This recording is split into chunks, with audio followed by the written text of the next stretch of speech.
She told everyone I was controlling, that I was the reason she couldn't breathe. They laughed, said I was old-fashioned. But 3 weeks later, she found out what real freedom costs, when no one picked up her frantic calls. Hey folks, before I tell you how my wife turned our marriage into her stage and how I quietly ended the show, make sure to subscribe, drop a like, and tell me in the comments if you've ever seen someone destroy the life they begged for. It started like any other Friday. I'd just gotten home from work, still wearing my suit jacket, the smell of rain clinging to me after a long commute. Our house looked like a tornado had passed through. Heels by the stairs, wine glasses on the counter, and the faint echo of pop music upstairs.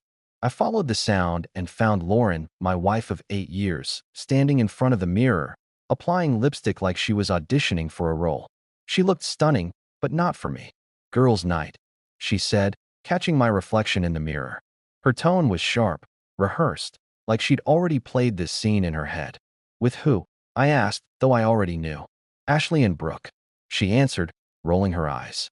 The same two women who believed every marriage was a mistake men forced them into. I didn't argue. I just leaned against the doorframe and watched her. "You ever notice," I said, "you always come home from those nights a little less married?" She froze mid-swipe with the lipstick, glared at me through the mirror. "Don't start." I didn't. I just looked at her dress. Tight, short, the kind of outfit that belonged to someone who wanted to be noticed by anyone except the man who paid for the house she was leaving from. "You don't like it?" she said finally. "I didn't say that," I replied. "I just don't remember when we stopped dressing for each other." Her jaw clenched. "You're not my father, Mark. I don't need permission to go out with my friends." There it was, the spark that would light everything. I nodded slowly. "You're right. You don't need permission. But don't expect me to act like I'm fine with being treated like a roommate who pays your bills." She laughed then, the kind of cold laugh that strips the last layer of hope from a room. "You're unbelievable. You think because you work and pay for things that gives you control over me? I'm not your property." I walked closer, my voice calm. "No, you're my wife. At least, you used to be." She turned, her perfume filling the space between us. "You really want to fight about this now?" "No," I said quietly. "I'm done fighting." She smirked, misreading my silence for surrender. "Good. Then I'm going out." She grabbed her purse and phone, ignoring the way my eyes followed her to the door. When the front door slammed, the whole house fell silent. I walked upstairs and saw her wedding ring still sitting in the jewelry tray by the sink.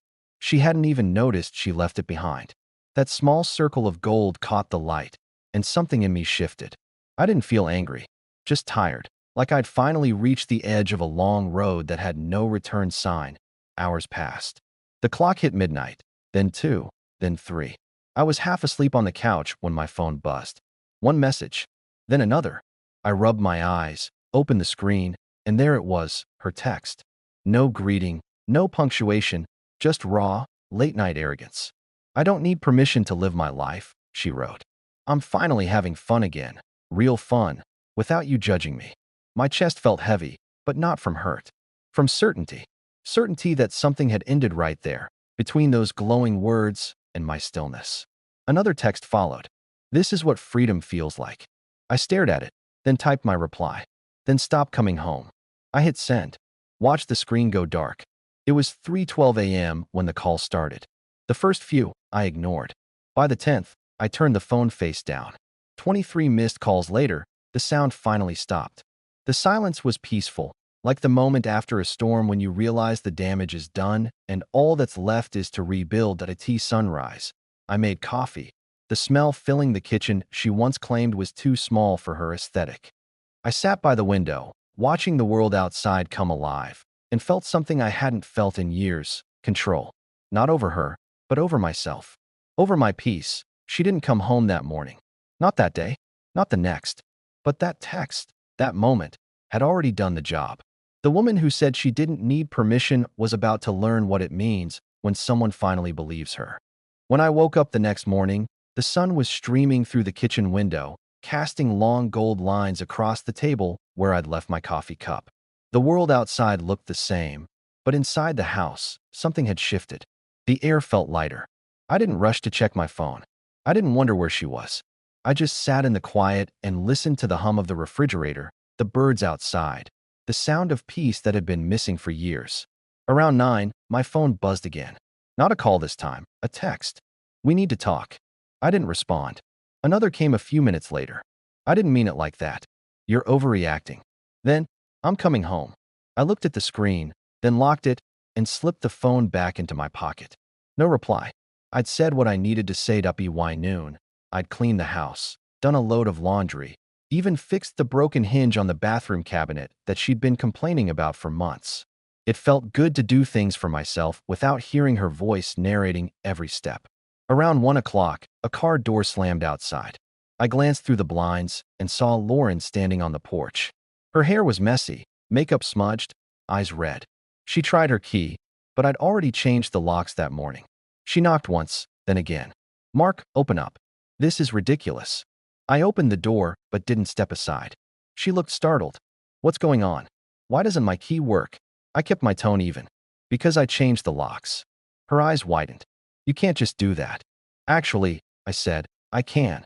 She crossed her arms, trying to gather her usual confidence. "We had an argument, that's all. You can't just shut me out because we fought." I shook my head. "We didn't have an argument, Lauren. You made a declaration. You said you don't need permission to live your life. So I'm letting you live it." Her voice softened, like she was switching tactics. "You're taking this too far." I was drunk. "I didn't mean it." "You meant every word," I said quietly. "Maybe not consciously, but you meant it." She glanced past me into the house. "Can we at least talk inside?" I stepped aside only halfway. 5 minutes. She walked in like someone entering a stranger's home. The smell of cleaning products, the neatly folded laundry, the absence of her chaos, it all unsettled her. "You cleaned," she said, almost in disbelief. "Yeah," I replied. "Turns out the house stays cleaner when it's just me." She looked around, taking in the emptiness, the silence, and then she turned to me. "I made a mistake, okay? I went out, had a few drinks, said some stupid things. I was mad." I met her gaze. "You weren't mad, Lauren. You were honest. That's the difference." She dropped her purse on the counter. "So what, you're just done?" "After 8 years. I was done the moment you stopped respecting me," I said. "Last night was just the confirmation." She scoffed, trying to laugh it off, but her voice cracked. "You're being dramatic." I folded my arms. "No, I'm being clear." For a moment, she said nothing. Then she walked to the living room, picked up one of the framed photos from our wedding. "We used to be happy," she said quietly. "Yeah," I replied. "We used to be." She set the photo down, her hands trembling slightly. "Please, don't do this. We can fix it." I looked at her, and for the first time in years, I felt nothing. No anger, no sadness, just certainty. "I don't think so," I said. "You don't fix something by pretending it isn't broken." She stared at me for a long moment before realizing I meant it. Her eyes filled with tears. "You're really throwing this away?" I shook my head. "No, Lauren. You did that when you walked out last night." She picked up her purse, biting her lip. "So that's it. That's it." She hesitated at the door, then turned back. "You'll regret this." "I already did," I said softly. She left without another word. I watched her car back out of the driveway and disappear down the street. The silence that followed wasn't empty. It was peaceful, final, and full of possibility. That afternoon, I sat down with my laptop and started sorting through the financials. Bank accounts, mortgage, insurance, things I'd always handled. But this time, I did it with a new purpose. Not to maintain a shared life, but to protect my own. I called an attorney. The receptionist's voice was calm and efficient. "We can have you speak with Mr. Jensen at 10 tomorrow morning," she said. Perfect. That night, the calls started again. First one, then another, then a string of them back to back. I let them go to voicemail. When I finally checked, there were 12 messages waiting. I poured a drink and sat on the couch, listening. The first few were angry, shouting about how I was acting childish. Then came the pleading. "Please, Mark, just talk to me." I didn't mean it. Then the desperation. "You can't do this. We're married." Married people work through things. By the 10th message, she was crying. "I love you. Please, I'm scared. I don't know where to go." I deleted every message and turned off my phone. For the first time in years, I slept through the night. No noise, no anxiety, no waiting up wondering when she'd come home. Just silence. The kind that comes when you finally stop fighting battles that were lost long ago. When I woke the next morning, There were no new messages, no missed calls, nothing. Just the quiet hum of a house that finally belonged to me again. I made breakfast, sat by the window, and thought about how strange it was to feel free. Not the kind of freedom she bragged about at bars, but the kind that comes when you let go of what's been holding you back. Outside, the sky was bright and clear, and for the first time in years, I realized I didn't dread the day ahead.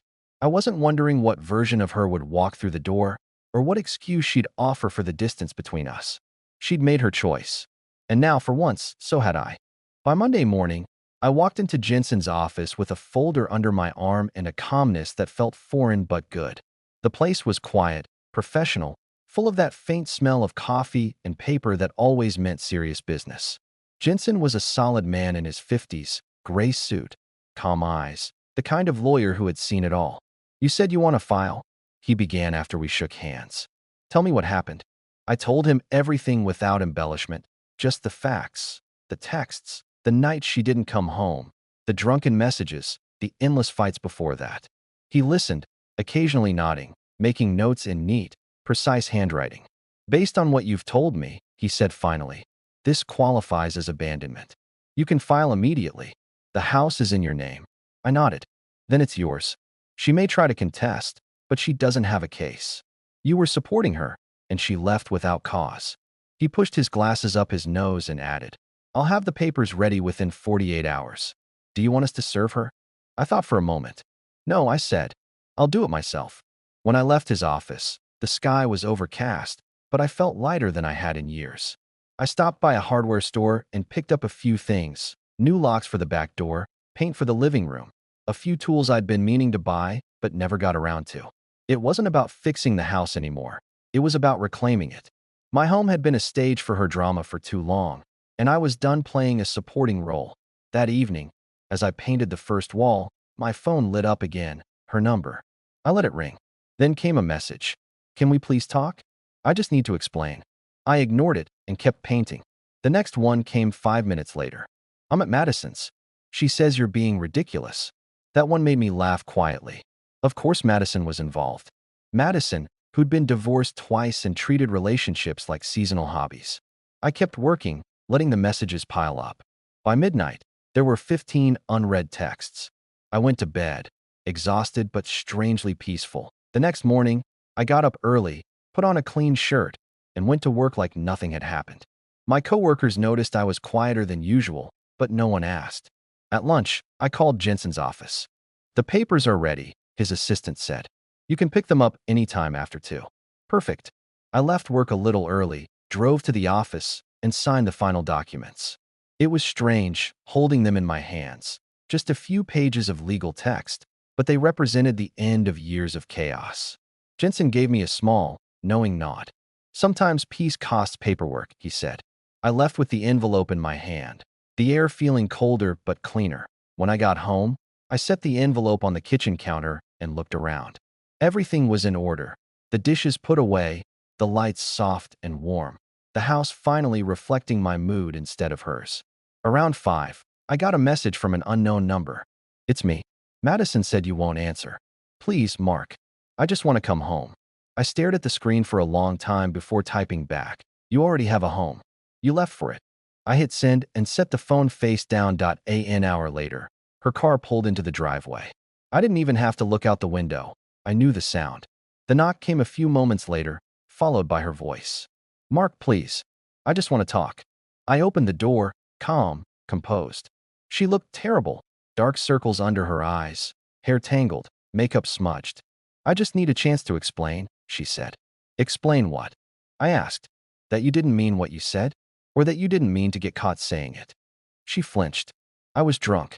It was stupid. So were the last 6 months of excuses," I said quietly. I handed her the envelope. She looked down, confused. "What is this? Divorce papers?" She froze. "You're serious?" I nodded. "Completely." She opened the envelope with shaking hands, eyes scanning the first page before looking up at me. "Over one mistake." I exhaled slowly. "This isn't about one night. It's about the last 100 nights I spent waiting for you to remember you were married." She started crying then. Real tears this time, not the manipulative kind she used when she wanted something. "Please don't do this," she whispered. I can change. I'll stop going out. I'll fix it. I shook my head. You can't fix something you don't respect. And you stopped respecting this marriage a long time ago. She took a step closer, reaching for my hand. Mark, please. I love you. I pulled my hand back. No, Lauren. You love not being alone. She looked around, eyes catching on the small pile of her things by the door, photos, candles, the throw blankets she'd bought for decoration. What's all that? Your stuff, I said simply. The rest can wait until after the papers are signed. Her face twisted with disbelief. You really did this. I really did, I said. You should go. She stood there for a moment, shaking her head, tears streaming down her cheeks. You'll regret this, she said softly. No, I answered. I already did once. Then I closed the door. I heard her stand there for a while, maybe 5 minutes, before the sound of her car starting and driving away. That night, I poured myself a bourbon and sat by the window, watching the streetlights flicker. It felt strange, almost unreal, how quiet everything was. But beneath the quiet was something solid, something I hadn't felt in years: control. I didn't check my phone. I didn't wonder where she was or who she was with. For the first time, I didn't care. The next few days passed like a slow exhale. I went to work, came home, cooked for one, slept through the night. No drama, no shouting, no manipulation. Just peace. Every day felt like a step further from the chaos I'd been living in. And though I didn't know it then, that peace was about to become the sharpest contrast imaginable to the storm that was coming. A week passed before I heard anything else from her. I'd started running again, joining a small gym near the office, filling my evenings with long workouts and quiet dinners. My mind was finally starting to clear, like fog lifting after a storm. Then one evening, as I was finishing a late jog, my phone buzzed with a message from Madison of all people. She's not doing well, it read. I stood there on the sidewalk, sweat dripping, breath steady. I almost deleted it, but curiosity won. That's not my problem anymore, I replied. A minute later, another message came. She says she wants to talk. Just 5 minutes. I didn't respond. When I got home, I made dinner and turned on some music, low and calm. The kind of night that used to feel ordinary but now felt earned. The next day, Jensen called. Her lawyer reached out, he said. They want to contest the filing. I sighed. On what grounds? None that makes sense, he replied. She's claiming emotional manipulation. But the evidence you gave me, the messages, the call logs, makes that impossible to prove. We'll be fine. I thanked him and hung up, realizing that even now, she was still trying to control the narrative. That was her favorite trick. When she couldn't win, she'd rewrite the story. A few nights later, around midnight, the phone started buzzing again. Unknown number. I ignored it twice, but on the third call, I answered. It was her. Her voice was shaky. Mark, please, just listen. I'm staying at Madison's and things are getting bad. I can't sleep. I can't think. I miss you. I said nothing. Please, she went on. I know I messed up, but I'm begging you. I just need to talk. Her words were wet with tears, the kind of tears she used to use like a weapon. You should call someone else, I said. I'm not that person anymore. She started crying harder. You don't mean that. Yes, I do, I said and hung up. Then I blocked the number. After that night, I didn't hear from her directly again, but bits of information started trickling through mutual acquaintances. She'd lost her job at the boutique where she worked part-time. Madison was letting random men crash at the apartment, and it was turning into a circus. I didn't feel smug or vengeful, just detached, like watching a movie I'd already seen. I'd warned her about the people she surrounded herself with, and she'd laughed in my face. Now those same people were the ones watching her unravel. 2 weeks later, Jensen called again. She's agreed to mediation, he said. Probably realized she can't win this. We scheduled the date for a Thursday morning. I showed up early, calm, collected, coffee in hand. When she walked in, I barely recognized her. Her hair was unwashed, her clothes wrinkled, and she had that hollow look of someone who hadn't slept in days. She sat across from me, eyes darting everywhere except my face. Her lawyer did most of the talking, trying to sound confident, but clearly aware of how weak their case was. I didn't say much, just answered questions, signed where I needed to, and kept my expression neutral. After an hour, the mediator looked at both sides and said, "It's clear this isn't a contested divorce anymore." Her lawyer nodded reluctantly. "We'll settle. When it was over, she followed me out into the parking lot. "Mark," she called out. I stopped but didn't turn around. "Please," she said, her voice trembling. "I know you hate me, but I don't have anywhere to go." I finally turned to face her. "You had somewhere to go? You just didn't want it until it was gone." She wiped her eyes. "I don't know what to do now." I looked at her for a long moment, then said, "Start by taking responsibility." Then I got in my car and drove away. The papers were finalized 3 weeks later. Jensen called to confirm. "You're officially free," he said. I thanked him and hung up. That night, I poured myself a bourbon and sat in the same recliner she used to complain about. The silence in the house wasn't lonely anymore. It was comfortable, honest. I thought about everything that had happened, about how quickly things can fall apart when one person stops showing up. But mostly, I thought about peace, that fragile, precious thing we all chase without realizing how loud chaos becomes until it's gone. Months passed, and life became simple again. I woke up early, worked hard, went running, read books, met new people. I wasn't looking for anyone, but one evening at the gym, a woman named Emily struck up a conversation. She was calm, grounded, nothing like Lauren. We talked about work, travel, small things that didn't carry any weight. It felt easy. And that ease, that lack of drama, was the thing I hadn't realized I'd missed most. Point one afternoon, I ran into Madison at the grocery store. She looked startled to see me, like she'd seen a ghost. "Mark," she said, awkwardly adjusting her sunglasses. "How's life?" I smiled. "Peaceful." She nodded quickly. "Lauren's not doing great," she said softly, like she expected sympathy. "She's been staying with her cousin, trying to get back on her feet." I nodded. "I hope she does." And I meant it. I didn't wish her harm. I just wished her distance.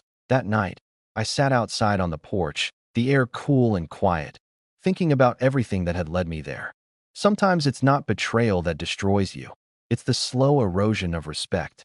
And once that's gone, love becomes a ghost that lingers until you finally tell it to leave. She had chosen her freedom, and I had chosen peace. And as strange as it sounded, I finally understood that those two things aren't the same. The next morning, I got up before sunrise and went for a long drive with no destination in mind. The road stretched out ahead, empty and full of promise. I didn't know where I was going, but for the first time in years, I didn't need to. I just kept driving, the sky turning gold over the horizon, the world wide open again. And somewhere between the fading stars and the morning light, I realized something simple and true. Sometimes losing someone is the only way to find yourself. If you made it this far, make sure to subscribe, hit that like button, and let me know in the comments what you think.